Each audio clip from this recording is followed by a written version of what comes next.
नमस्कार, स्वागत है आपका न्यूज 18 पंजाब हरियाणा हिमाचल में। मैं हूं आपके साथ कुसुम रावत। बुलेटिन की शुरुआत बड़ी खबर के साथ करेंगे।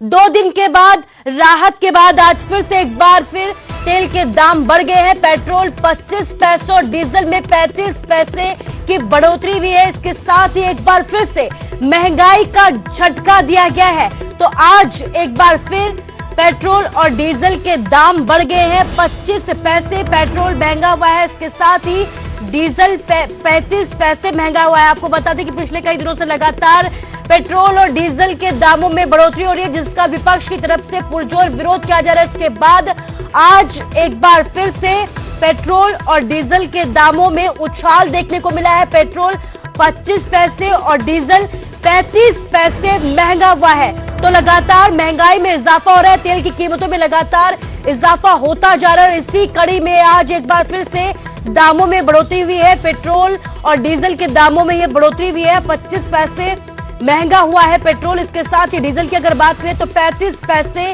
यहां पर डीजल में बढ़ोतरी देखी गई है।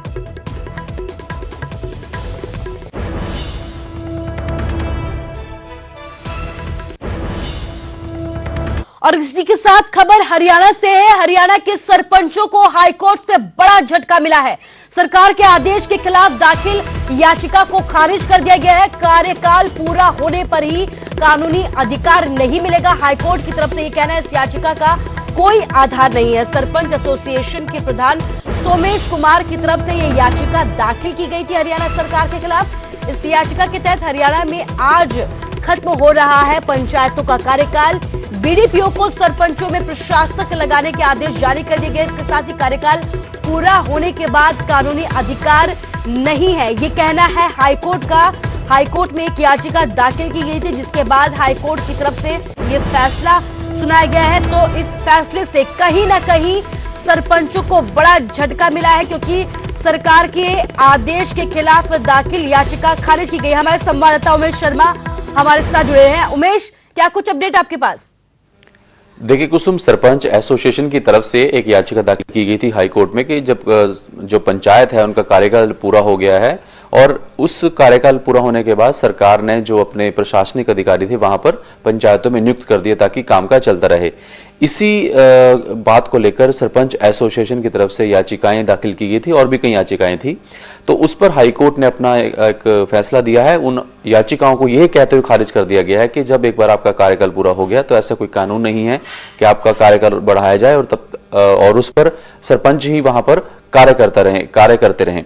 सरकार का कहना था कि जब कार्यकाल पूरा हो गया तो हमारे जो प्रशासनिक अधिकारी हैं वो वहां पर पंचायत का कार्यकाल देखेंगे, जबकि इस पर ऐतराज था सरपंच एसोसिएशन को और कई पंचायतों को इस पर ऐतराज था और उसको लेकर कई याचिकाएं हाईकोर्ट में दाखिल की गई थी। लेकिन हाईकोर्ट ने साफ कर दिया कि इस तरह से नहीं हो सकता कि आप अपना कार्यकाल बढ़ाते रहें जब तक इलेक्शन नहीं होते।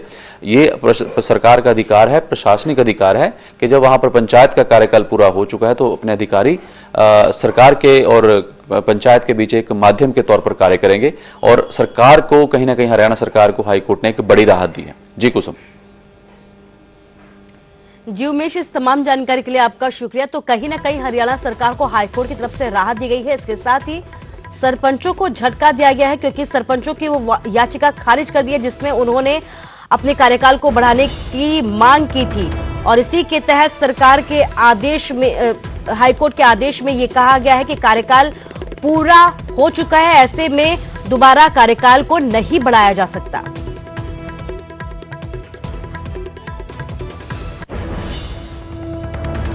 और एक और बड़ी खबर आपको हरियाणा से बता रहे हैं। हरियाणा में अब प्राइमरी स्कूल खोलने के आदेश जारी कर दिए गए हैं। 24 फरवरी यानी कि कल से स्कूल खुलेंगे, प्राइमरी स्कूल खुलेंगे। इसके साथ ही तीसरी से लेकर 5वीं कक्षा तक के छात्रों के लिए स्कूल खोले जाएंगे। ऑनलाइन पढ़ाई वालों को स्कूल आने से छूट मिलेगी। सुबह 10 बजे से लेकर दोपहर 1:30 बजे तक स्कूल खोले जाएंगे। छात्रों के लिए कोरोना नियमों का पालन करना जरूरी बताया गया है। बड़ी बात यह है कि कल से स्कूल खुलने वाले हैं और इसको लेकर तैयारियां भी मुकम्मल करने की बात कही जा रही है। तो हरियाणा में कल से खुलने वाले हैं स्कूल। तीसरी से लेकर 5वीं कक्षा के छात्रों के लिए स्कूल खोले जा रहे हैं। ऑनलाइन पढ़ाई वालों को भी यहां पर छूट दी जाएगी।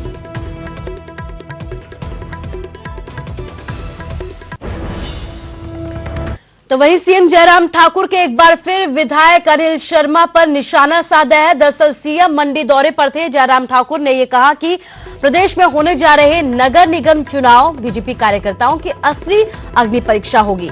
सीएम ने यह कहा है कि पालमपुर और सोलन में कांग्रेस के विधायक हैं, जबकि मंडी में विधायक तो अपने हैं लेकिन वे गायब रहते हैं और कभी कभी ही उनके दर्शन होते हैं। इसके साथ ही जयराम ठाकुर ने यह भी कहा है कि जहां बीजेपी नहीं जीती है वहां निगम चुनाव में जीत के लिए रणनीति तैयार की जाएगी।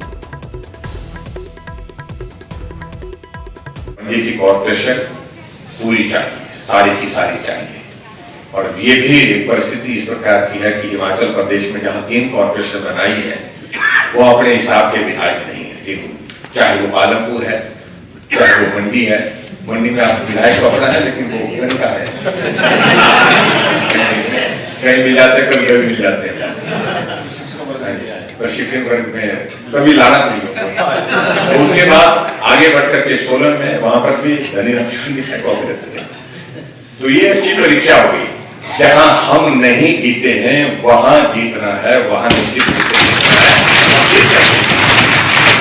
उसके लिए जो मंडी में आप सब लोगों ने जो योजना बनानी है उसके लिए आप बना करके आगे बढ़े। और अब खबर साइबर सिटी गुरुग्राम से, जहां गैंगवार में एक बार फिर से खून बहा। दिन दहाड़े शहर के बीचों बीच करीब 2 दर्जन राउंड फायरिंग हुई और एक शख्स को मौत के घाट उतारकर हमलावर उसी वक्त वहां से फरार हो गए।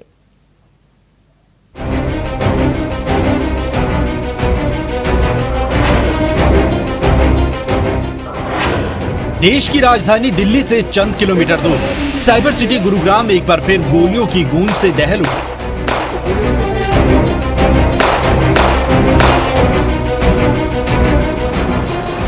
कार पर गोलियों के निशान बयां कर रहे हैं कि हमला कितना खतरनाक था।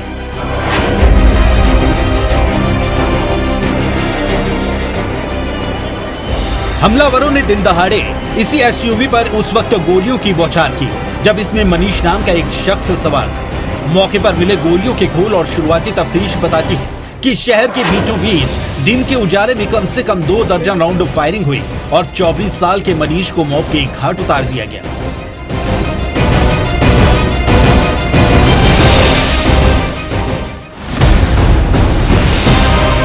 हमलावर कितने बेखौफ हैं और कानून व्यवस्था का कितना बुरा हाल है, ये सीसीटीवी में कैद इन धुंधली तस्वीरों में साफ नजर आता है। सुबह करीब 11 बजे बाइक पर सवार होकर 2 बदमाश फिरोज गांधी कॉलोनी के इसी चौक पर पहुंचते हैं और बिना वक्त गंवाए गोलियां बरसाने लगते हैं।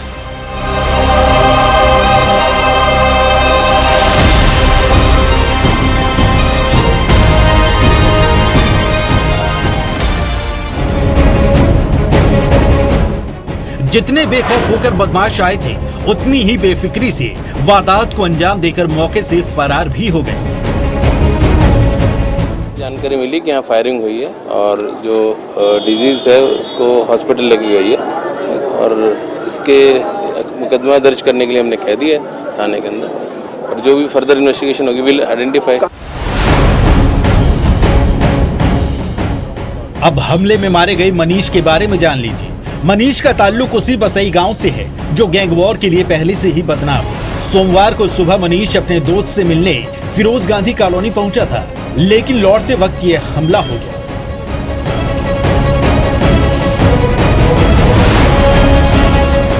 गैंग वॉर के खूनी खेल का इतिहास देखते हुए पुलिस भी चौकसी बरतने का दावा कर रही है और इलाके में एहतियातन तैनाती बढ़ा दी गई। ये यहाँ की फिरोज गांधी कॉलोनी है, कॉलोनी पुलिस स्टेशन हमारा पड़ता है, उसके अंदर आता है और अभी आधे घंटे पहले की घटना। कितनी गोलियां मारी गई हैं सर? वो भी इन्वेस्टिगेशन का पार्ट। कौन है मृतक, कहाँ का रहने वाला है सर? अभी तक जितना बताया गया कि बसई गांव से इसका ताल्लुक बताया। पुलिस अभी ज्यादा कुछ कहने से बच रही है, लेकिन साइबर सिटी में गैंगस्टर के दरमियान खूनी संघर्ष की पुरानी वारदातों से करीब करीब तय है कि तफ्तीश का दायरा गैंग वॉर के इर्द गिर्द घूमेगा।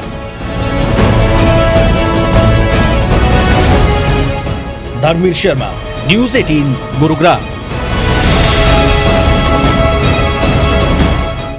तो खबर हिमाचल से है। हिमाचल के कुछ जिलों के लिए मौसम विभाग ने येलो अलर्ट जारी किया है। इसका मतलब यह है कि आने वाले कुछ दिनों तक मौसम यहां पर खराब रहेगा। पहाड़ी वाले इलाकों में बर्फबारी और निचले इलाकों में बारिश की संभावनाएं जताई है। वहीं घाटी में बदलते मौसम को देखते हुए जिला प्रशासन अलर्ट है। इसके साथ ही पर्यटकों से ये अपील की जा रही है कि वो ऊंचाई वाले क्षेत्रों में ना जाए।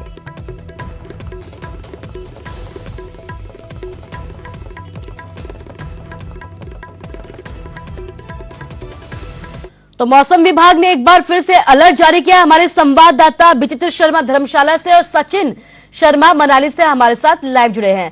सचिन, सबसे पहले आपसे जानना चाहूंगी, कल जिस तरह से तस्वीर आपने दिखाई थी मौसम साफ था, लेकिन मौसम विभाग ने कहीं ना कहीं अलर्ट जारी किया हुआ है। ऐसे में किस तरह की तस्वीर आज मनाली से? जी हाँ, देखिए कुसुम, आज भी जो यहाँ पर जो आसमान में जो बादल छाए हुए और अभी सुबह का समय है, ऐसे में अभी की तस्वीरें मैं साझा करना चाहूँ। आप देखते हैं अभी भी जो है आसमान में बादल यहाँ पर बेशक छाए हुए, लेकिन जो मनाली के ऊपरी क्षेत्र है, खासकर जो रोहतांग दर्रा है या फिर कुंजम पास है, वहां पर जो है बीते कल जो हल्की बर्फबारी हुई है, जिससे घाटी में कुछ ठंड यहाँ पर हुई है, जिससे तापमान में भी जो यहाँ पर गिरावट आई है। लेकिन फिलहाल अभी भी आज भी जो है जो निचले क्षेत्र वहां पे जो है बादल छाए हुए, आप देखते हैं कि तस्वीरों में अभी भी यहाँ पर जो बादल छाए। तो आज से जो है यहाँ पर आशंका जताई गई कि आज से जो यहाँ पर जो एक बार फिर दोपहर के बाद जो है बारिश और बर्फबारी का दौर शुरू हो सकता है। लेकिन अभी का सुबह का समय जो है अभी यहाँ पर आसमान में बिल्कुल बादल छाए हुए हैं। तो लेकिन कहीं ना कहीं जो है प्रशासन ने यहाँ पर जो है अलर्ट जारी किया और सभी लोगों से यहाँ पे अपील की, चाहे वो पर्यटक हो या फिर स्थानीय लोगों, सभी से अपील की जा रही है कि कोई भी व्यक्ति जो है खराब मौसम के दौरान जो है ऊपरी क्षेत्रों का रुख न करे, खासकर अटल टनल, रोहतांग या फिर जो दूसरा क्षेत्र है जिला लाहौल स्पीति का, उस तरफ का रुख न करने की यहाँ पर अपील की गई। क्योंकि देखा जाता है कि जो सोलर नाला से आगे जो अटल टनल के मध्य का जो क्षेत्र है वो काफी खतरनाक यहाँ पे, क्योंकि उस क्षेत्र में काफी ज्यादा हिमस्खलन होने की वो भी यहाँ पे आशंका बनी रहती है और काफी फिसलन भी उस मार्ग पे रहती है। तो ऐसे में कहीं ना कहीं प्रशासन ने जो है वहां पे सभी से अलर्ट किया कि खराब मौसम के दौरान जो है कोई भी व्यक्ति वहां न जाए। और साथ ही में प्रशासन ने ये भी यहाँ पे तैयारी की कि खराब मौसम के दौरान जो है किसी भी वाहन को जो है सोलर नाला से आगे जाने की अनुमति यहाँ पर नहीं दी जा रही है, क्योंकि अटल टनल की ओर जाने वाले जो वाहन है उनकी जो है आवाजाही मौसम पर ही निर्भर वहां पे करेगी। क्योंकि इस समय जो है अटल टनल रोहतांग के दीदार के लिए काफी संख्या में पर्यटक यहाँ पर पहुंच रहे हैं। ऐसे में वहां पर ट्रैफिक भी काफी लग जाता है। तो ऐसे में प्रशासन ने लोगों की सुरक्षा को देखते हुए जो ये निर्णय लिया कि खराब मौसम के दौरान किसी भी व्यक्ति को अटल टनल रोहतांग की ओर जो है यहाँ पर नहीं भेजा जाएगा। इसके अलावा मैं बात करूं यदि जिला लाहौल स्पीति जो है वहां पे ठंड का टॉर्चर अभी भी लगातार जारी है, क्योंकि अभी भी वहां पर तापमान -5 के करीब वहां पे जो है तापमान दर्ज किया गया। तो कहीं ना कहीं ठंड जो बेशक दूसरे जिलों में जो कम होती जा रही है, लेकिन जो जिला लाहौल स्पीति है वहां पर जो है अभी भी ठंड का टॉर्चर जारी है। लेकिन कहीं ना कहीं जिस तरह ये मौसम यहाँ पे बदल रहा है, इससे जो घाटी के किसान, बागवान जो है और साथ में पर्यटन कार्रवाई, उनको यहाँ पर कुछ न कुछ उनके चेहरों पर खुशी यहाँ पे छाई, क्योंकि उनकी काफी उम्मीद है कि बर्फबारी होगी तो इससे जो यहाँ का पर्यटन कारोबार है उसको जो है कहीं ना कहीं पंख लगेंगे। क्योंकि इस बार जो है अब तक काफी कम संख्या में जो है यहाँ पर बर्फबारी हुई, जिससे कहीं ना कहीं पर्यटन कारोबार से जुड़े लोगों के भी चेहरे मुरझा चुके हैं। क्योंकि उनका मानना है कि जितनी ज्यादा सर्दियों में यहाँ पे बर्फबारी होती है उसका फायदा आने वाले गर्मियों के समय में उनकी फसलों के लिए, यहाँ के पर्यटन कारोबार के लिए होता है। क्योंकि देखा जाता है कि जितनी ज्यादा बर्फबारी यहाँ पर सर्दियों के समय में होती है तो उससे जो है सबसे बड़ी जो किल्लत गर्मियों के समय जो पानी की किल्लत आती है वो यहाँ पर नहीं होती। अगर बर्फबारी सर्दियों के समय में कम होती है तो उससे कहीं ना कहीं आने वाले समय में जो पानी की किल्लत है। जी सचिन, आप बने रहिए हमारे साथ। विचित्र भी हमारे साथ धर्मशाला से जुड़े हुए हैं। विचित्र, आपसे ये जानना चाहूंगी कि मनाली की तस्वीरें अभी सचिन ने हमें दिखाई है, धर्मशाला में क्या है मौसम का मिजाज?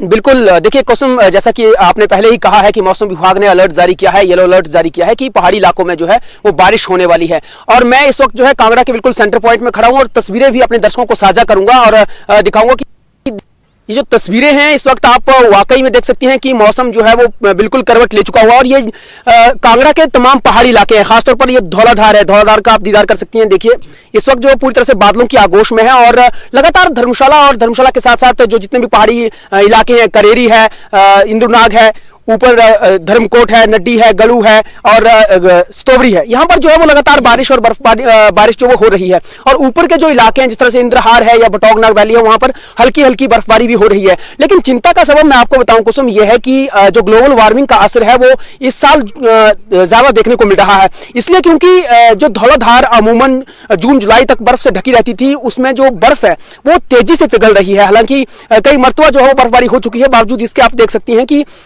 हालांकि अभी तो धौलाधार जो है वो बादलों की आगोश में है, लेकिन अगर ये साफ होती है तो देखा जाता है कि इसमें जो बर्फ है वो बड़ी तेजी से पिघल रही है, जो कि चिंता का सबब है। और अगर ये बर्फ इतनी तेजी से पिघल गई तो अप्रैल माह तक जो ये जो धौलाधार है वो पूरी तरह से साफ हो जाएगी, यानी यहाँ पर बर्फ बिल्कुल भी नहीं दिखेगी। तो ये कहीं ना कहीं बहुत बड़ी चिंता का कारण है। और ऊपर से आपको मैं कुछ मैदानी इलाके भी दिखाना चाहूंगा। देखिए ये मैदानी इलाके हैं कांगड़ा के, जहां पर आप देख सकते हैं कि अभी भी फॉग जो है वो देखी जा रही है। हालांकि जो जितने पहाड़ी इलाके हैं वहां पर जो है वो बादल हैं और आज बारिश के पूरे आसार हैं। धर्मशाला की मैं बात करूं तो यहाँ पर 11 डिग्री सेल्सियस तापमान है, जबकि जो दूसरे इलाके हैं जैसे इंदौरा है, फतेहपुर है, ज्वाली है, नूरपुर है, यहाँ पर जो है वो 15 से 17 के बीच में जो है वो टेम्परेचर बना हुआ है। और अभी भी कई इलाकों में जो है वो कड़ाके की सर्दी पड़ रही है, जिस तरह से करेरी है या फिर मुल्तान है, ऊपर धर्मकोट है, गलू है, या फिर जो बड़ा भंगाल है, छोटा भंगाल है, वहां पर अभी भी जो है वो कड़ाके की सर्दी पड़ रही है। और अभी भी लोगों ने जो है वो गर्म कपड़े पहने नहीं छोड़े। लेकिन मैदानी इलाकों में अभी से जो है वो हम ये कहें तो फैन चलाने शुरू कर दिए। दिन को दोपहर को इतनी गर्मी पड़ती है कि अभी से जो है वो लोगों को एसी की जरूरत पड़ने लगी है। तो आप अंदाजा लगा सकती हैं कि किस तरह से एक तरह से ग्लोबल वार्मिंग का असर भी देखने को मिल रहा है। और हाँ, ऊपर से देखिए जो खेत हम खलिहान दिखा रहे हैं, यहां पर ग्लोबल वार्मिंग का असर बहुत ज्यादा देखने को मिला है कुसुम इस बार, इसलिए क्योंकि किसानों से हमारी बातचीत हुई है तो किसान कहते हैं कि जो गेहूं मार्च महीने तक जो है वो बड़ी होनी चाहिए थी, लेकिन अभी से जो है वो उसमें जो ये पौधा है गेहूं का वो बड़ा हो गया है। और ये चिंता का कारण है, क्योंकि अभी तक गेहूं बहुत छोटी होती थी, लेकिन ग्लोबल वार्मिंग की वजह से, बारिश ना होने की वजह से जो है गेहूं पर बहुत ज्यादा असर पड़ा है। तो फसल भी जो है वो इस बार जो है वो बहुत उतनी बंपर नहीं रहने वाली है और इस पर ज्यादा असर जो देखने को मिल रहा है। हालांकि मौसम विभाग ने तो अलर्ट जारी किया है कि इलाकों में बारिश होगी, यानी पहाड़ी इलाकों में बारिश होगी, मैदानी इलाकों में बारिश होगी, लेकिन लग नहीं रहा, क्योंकि यहां पर मौसम जो है पूरी तरह से साफ है। यानी जो अगर मैं मैदानी इलाकों की बात करूं कांगड़ा के, तो यहां मौसम साफ है, जबकि पहाड़ी इलाकों में पूरी तरह से बादल जो है वो छाए हुए हैं। आप भी देख सकती होंगी कि किस तरह से तस्वीरों की मार्फत भी आप देख रहे होंगे कि जितने भी पहाड़ी इलाके हैं वो तो बादलों की आगोश में, लेकिन जो मैदानी इलाके देखिए बादलों के आगोश में। बिल्कुल, इस तमाम जानकारी के लिए आपका शुक्रिया कहना चाहूंगे। सचिन भी हमारे साथ जुड़े हुए थे मनाली से। सचिन, आपको भी शुक्रिया कहना चाहूंगी। तो बादल छाए हुए हैं, मौसम विभाग ने अलर्ट जारी किया है कि 5 दिन जो है वो बारिश होगी। इसके साथ ही जो ऊपरी वाले इलाके हैं वहां पे बर्फबारी की संभावनाएं भी जताई गई है।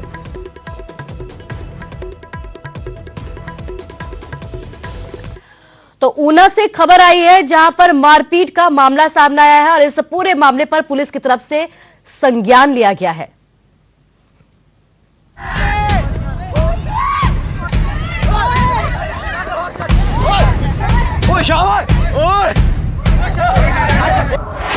जंग का मैदान बना प्रैक्टिस ग्राउंड, लात घूसों के साथ चली लाठियां, वीडियो सोशल मीडिया पर हुआ वायरल। तस्वीरें हिमाचल के अंब की हैं। प्रैक्टिस ग्राउंड में आपस में भिड़ रहे ये लड़के लड़कियां सेना भर्ती के लिए आए थे, लेकिन आपस में ही उलझ गए। लात घूसे, लाठी डंडे सब चले। झगड़े की तस्वीरें सोशल मीडिया पर अब खूब वायरल हो रही हैं, लेकिन झगड़े के कारणों का अभी तक खुलासा नहीं हो पाया है, क्योंकि पुलिस के पास कोई शिकायत नहीं है। फिर भी वीडियो के आधार पर जो बात समझ आ रही है कि किसी लड़के ने यहाँ लड़कियों पर फफ्तियां कसी, जिसके बाद ये पूरा बवाल शुरू हुआ और देखते ही देखते अंब के बेहड़ जसवा गांव का ये ग्राउंड जंग के मैदान में तब्दील हो गया।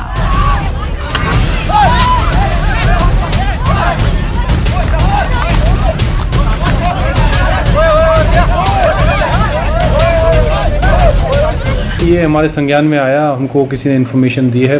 मौके पे हमारे जो SHO थे वो भी गए और वहाँ पे लोकल प्रधान और जो अन्य लोग हैं उनको भी एसोसिएट किया गया है, बयान भी नोट किए गए हैं, पर किसी ने भी अभी तक चार्जेस कोई भी किसी भी तरह के प्रेस नहीं किए हैं एक दूसरे के खिलाफ।